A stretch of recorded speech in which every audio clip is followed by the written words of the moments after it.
Hi, everyone. Judge Andrew Napolitano here for Judging Freedom. Today is Thursday, October 5th, 2023. Professor Jeffery Sachs joins us from the other side of the world from where I am. I know you folks are all around the world. Professor Sachs is coming to us from Hong Kong today. I would say this morning, but of course it's nighttime where he is. Professor Sachs from Columbia University, 10,000 miles away. It's a pleasure. Thank you for joining us. Always great to be with you from wherever I am. Thank you. Thank you. What has been the neocon 30-year plan for Ukraine? What is their long-term goal with respect to Ukraine? Look, 30 years ago, at the end of the Soviet Union, the neocons had the idea that now it's a unipolar world. The United States would be, should be, and must continue to be the world's only superpower. And so the neocons took aim to expand the U.S. military alliances everywhere in the world, tremendously overextending us. And one of the plans specifically was to surround Russia in the Black Sea region with NATO. And that has proven to be yet another neocon disaster, because I would add to the list of neocon disasters the war in Iraq, the war in Syria, the war in Libya, the war in Afghanistan, and now we have the war in Ukraine, a war that was provoked in very significant part by the attempt that has been pretty relentless now for a quarter century to push NATO right up to Russia's border, 2,300-kilometer border, by the way, with Ukraine. And Russia kept saying, no, don't do that, don't do that, don't do that. The neocons, their whole game is not to listen. After all, we're all powerful. And so every time Russia said that, from Gorbachev first, then Yeltsin, then Putin, the neocons said, doesn't matter, it's a bluff. We can do what we want. We are the only superpower. And when things got sticky in 2010 to 2014, when Ukraine elected a president that didn't want NATO, that wanted neutrality, the U.S. ended up conspiring in his overthrow. That was in February 2014. And they continued the march onward. And here we are today. Ukraine is getting destroyed. This is no favor to Ukraine. This is, as an adage that I constantly repeat, Henry Kissinger famously said that to be an enemy of the United States is dangerous, but to be a friend is fatal. And here we are creating disaster in Ukraine, absolute disaster. What is their basis for their hatred of all things Russian and the personification of that hatred onto President Putin? Why are they willing to shed the blood of other people? How perverse were the comments of Senators Romney and Blumenthal? Best money we ever spent. We're killing Russians and no American boys are dying. I mean, this is morally reprehensible. Okay, I've asked you a lot of questions. No, we're hearing that line because it's a neocon slogan. We heard it recently from the Dutch defense minister in a conference yesterday. I hear it from a lot of Congress people. It's unbelievable the depth of the cynicism in that. Oh, it's the Ukrainians dying. We're getting our money's worth. No Americans are dying. They're fighting for us. It's grotesque. Now, where this comes from is this sense that we need to be all powerful. So there's a profound resentment of any other country that professes to have some power and say in the world. And by the way, it actually goes back to the British Empire. The Russophobia in the British Empire is even more remarkable than the Russophobia in the American capital. And you could trace from the 19th century onward this intense desire to crush Russia. And by the way, this precedes communism. This extends past communism. This is just something that is deeply embedded, cultural and ignorant, because I've worked with the Russians. I've worked with the Ukrainians. I was an advisor to President Gorbachev's economic team. I was an advisor to President Yeltsin's economic team. I was an advisor to President Kuchma, the first president of independent Ukraine, to his economic team. They wanted just normal relations. Normal. They didn't view the United States as an enemy. They wanted normal relations. We could not take yes for an answer of just normalcy. We had to dominate. And that's the whole neocon approach. Here's the princess of neocons, your fellow Columbia faculty colleague, the former Secretary of State, blaming your attitude and mine and the attitude of the thousands watching us on Vladimir Putin.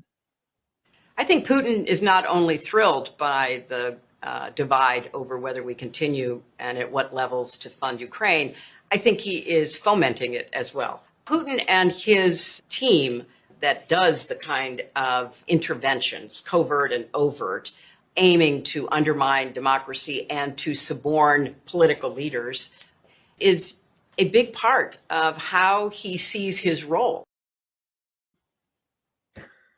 Extraordinary.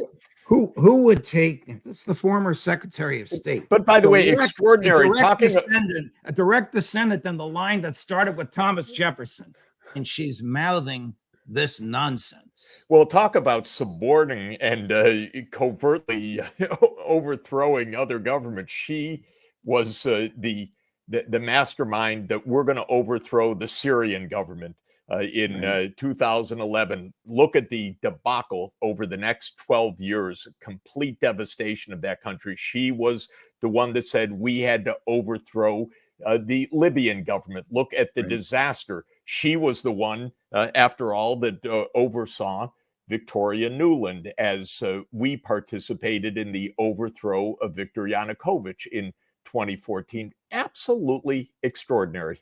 And not except, by the way, it's just the demonstration of a very great difficulty in listening to others in the world. This is a big problem. Do you sense, Professor Sachs, that support in Europe for sending military aid to Ukraine is beginning to wane? It is waning fast. We just had an election in Slovakia this past week, where the new government, the candidate that led the party that won the most votes, was campaigning on ending all military support for Ukraine. And that party won a decisive election victory. In Poland, which has been the stalwart supporter, they're barely on speaking terms with Ukraine right now because of massive feuds on many fronts. Hungary has long been opposed to the U.S. neocons, and Prime Minister Orban has been very clear-headed, I would say, uniquely so in Europe for a long time.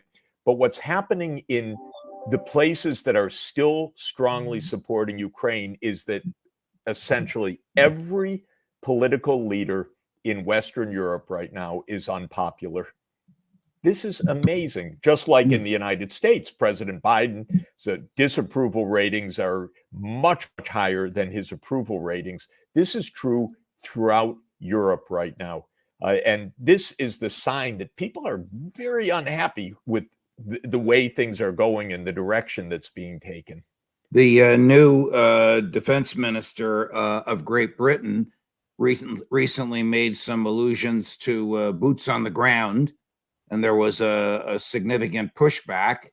And then Prime Minister Sunak, using a very British phrase, said, well, we don't mean it in the here and now.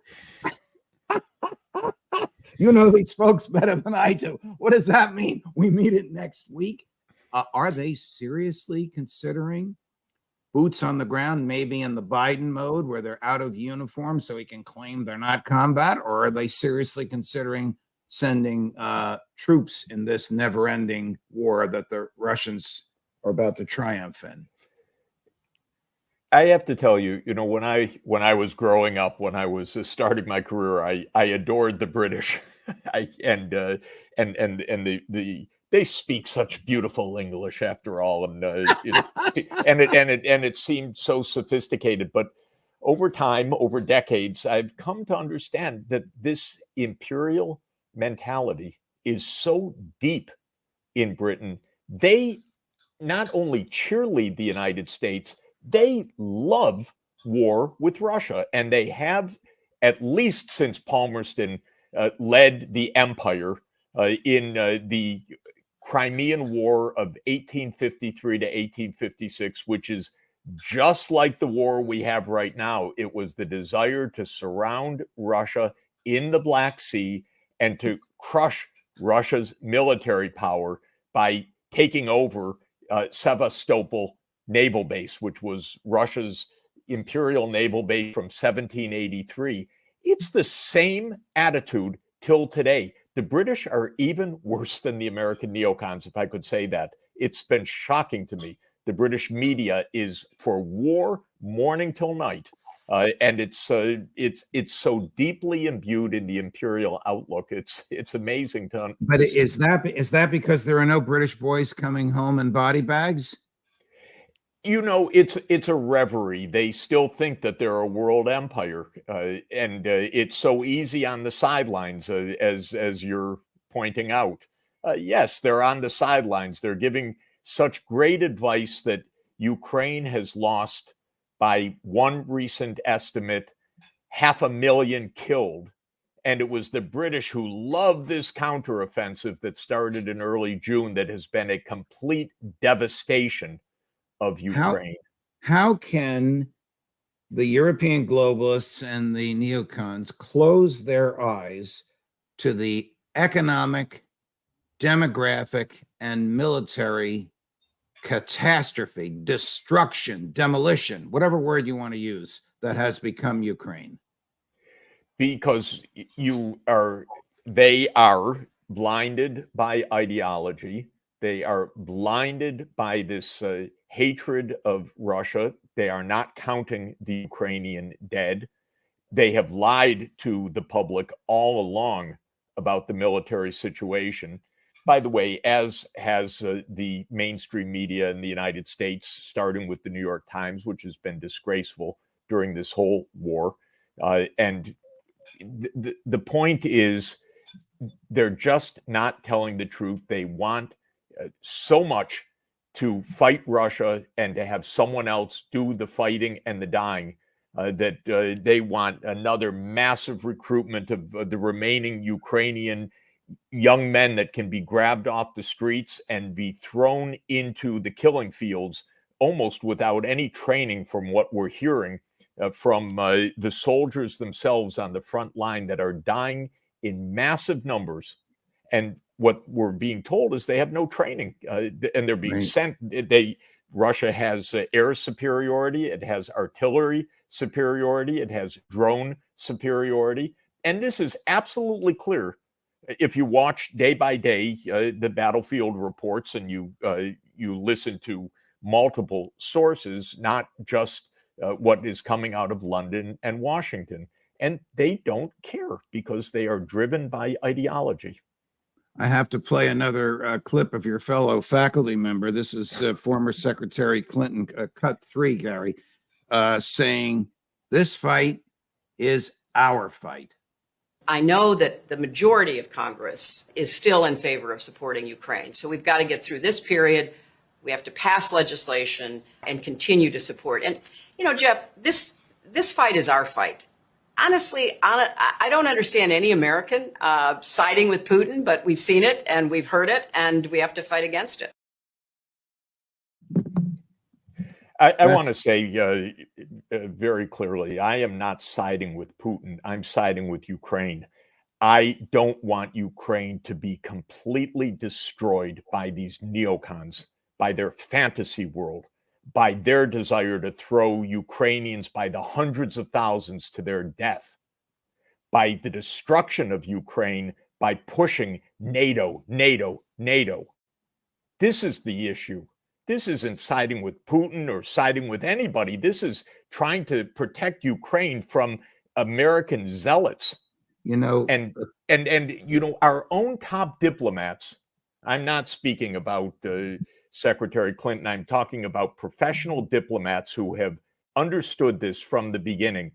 George Kennan, Jack Matlock, our ambassador to the Soviet Union, William Burns, who's now CIA director and was the U.S. ambassador to Russia in 2008. They have understood completely as professionals that this push of NATO enlargement to Ukraine was completely reckless and would lead to war. And then anybody serious in this, not the propagandists, but people serious in this, the ones, Judge, you have been interviewing all along, have known that Ukraine is not going to beat Russia militarily on the battlefield. Quite the contrary. It's going to get destroyed in this war. And that's what's happening in front of our eyes. And so when Secretary Clinton says, oh, this is our battle, what she means is that hundreds of thousands of Ukrainians are dying. That's what she means by our battle. Professor Sachs, I've never seen you so angry, but because it's a righteous anger. She's attributing to us motivations that we don't have in order to justify her own political biases, and you put your finger on it, right on the pulse of it. Suppose there is some sort of a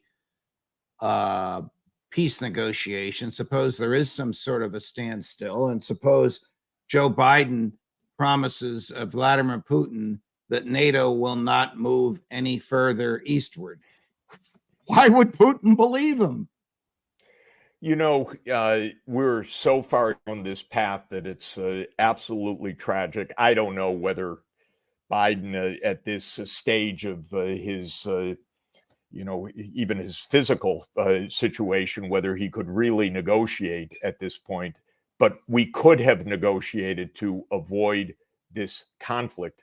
This conflict was so avoidable. There were so many off-ramps that stretch back 30 years, by the way, but stretch back to before 2014, before overthrowing Yanukovych, that stretched to 2016, 2017, when an agreement was reached. Russia wasn't demanding the territory of Donbass. It was demanding that Ukraine honor a UN Security Council-backed agreement called the Minsk II Agreement that would have given autonomy to the Donbass, not annexation. And people don't remember this, and they're not reminded of this. Russia wasn't demanding the Donbass as territory, but the United States was telling Ukraine, you don't have to implement that agreement, even though it was voted 15-0 by the UN Security Council. You can blow it off. We don't believe in autonomy for the Donbass. We believe that as a unitary state, you should be a NATO member. That's what we told them. And then on December 17th, 2021, when President Putin put on the table a draft security arrangement between Russia and the United States, perfectly sensible, a lot to negotiate, but based on no NATO enlargement, we could have avoided the war then too. This war could have ended in March 2022 when Zelensky, in a moment of, in a glimmer of reality, of realization of the situation, said we can be neutral. And on that basis, Zelensky and Putin were close to signing an agreement until the United States rushed in and said, no, you don't have to do this. This is our fight and your fight. We have your back, so go to it. And hundreds of thousands of dead later, here's where we are. So this war could have been avoided so many times with negotiations. What President Biden should do today is pick up the phone, and I've offered my Zoom link, and I'm sure you could offer your studio link to him so he could call President Putin, because he hasn't spoken to him one time since February 2022 and say, look, we got to end this thing. We got to stop the bloodshed, stop the fighting, stop the destruction of Ukraine. We got to sit down and negotiate. I accept NATO is not enlarging. I accept that you have security interests that are real. I accept, by the way, that we got to get back also to negotiations over nuclear weapons, because that's Right. part of what has made this so dangerous, because the U.S. unilaterally walked out of the anti-ballistic missile treaty, placed missiles in Poland and Romania over Russia's stark objections. We said, we don't care, that's our business, then unilaterally pulled out of the Intermediate Nuclear Force Agreement in 2019.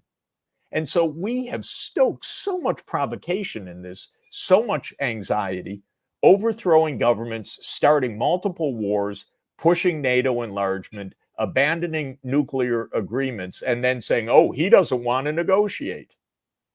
So of course we could negotiate. President Biden needs to do his job, which is to pick up the telephone and talk to his counterpart. Professor Sachs, a brilliant summary of where we are today. I'm sorry we have to go. I could talk to you all morning, or in your case, all evening. We'll do it again soon, I hope. Thank you. Yes, safe travels. We'll see you next week from wherever you are on the planet. Thank you so much. Sounds great. Thanks so much. Of course, more as we get it, my dear friends. Alistair Crook in 30 minutes at 9 o'clock Eastern. Judge Napolitano for Judging Freedom.